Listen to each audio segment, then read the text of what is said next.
বিসমিল্লাহির রহমানির রহিম। জাকাত ইসলামের 5টি স্তম্ভের মধ্যে সবচেয়ে গুরুত্বপূর্ণ একটি পাঠ বা অধ্যায় হলো চ্যাপ্টার হলো জাকাত। জাকাত জিনিসটা আমরা অনেকে বুঝি না, যার জন্য আমরা সঠিকভাবে জাকাত দিতে পারি না। তো জাকাত নিয়ে আলোচনা হলো, জাকাত দিতে হলে মুসলমান স্বাধীন সাবালক পুরুষ মহিলার উপর যদি নেশাব পরিমাণ সম্পদের মালিক হয়, তাহলে তার উপরে জাকাত দেওয়া ফরজ হবে। জাকাত নেশাব কি? নেশাব হলো 7.5 তোলা স্বর্ণ, 7.5 ভরি স্বর্ণ অথবা সমপরিমাণ টাকা, এবং রূপা দিয়ে হিসাব ধরলে রৌপ্য দিয়ে 52.5 ভরি রূপা অথবা সমপরিমাণ টাকা। ধরেন 52.5 ভরি রূপার বর্তমান বাজার হলো 70,000 টাকার মতো হবে, আর 7.5 তোলা স্বর্ণের দাম হবে 10 লক্ষ টাকার মতো।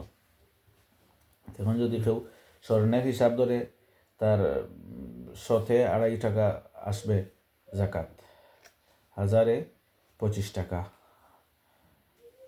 আর লাখে 2,500 টাকা এরকম আসবে।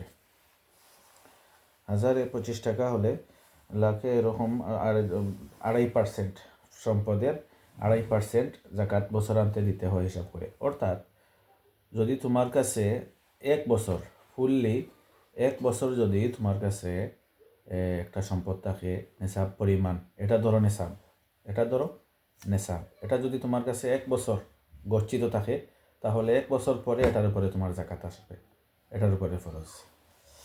তো জাকাতের বিস্তারিত আলোচনা ইনশাল্লাহ আমরা আরও জানার জন্য জাকাত নিয়ে বড় বড় হুজুরদের থেকে এটা আরও বিস্তারিত আলোচনা শুনলে তাহলে এটা আরও ক্লিয়ার হবে।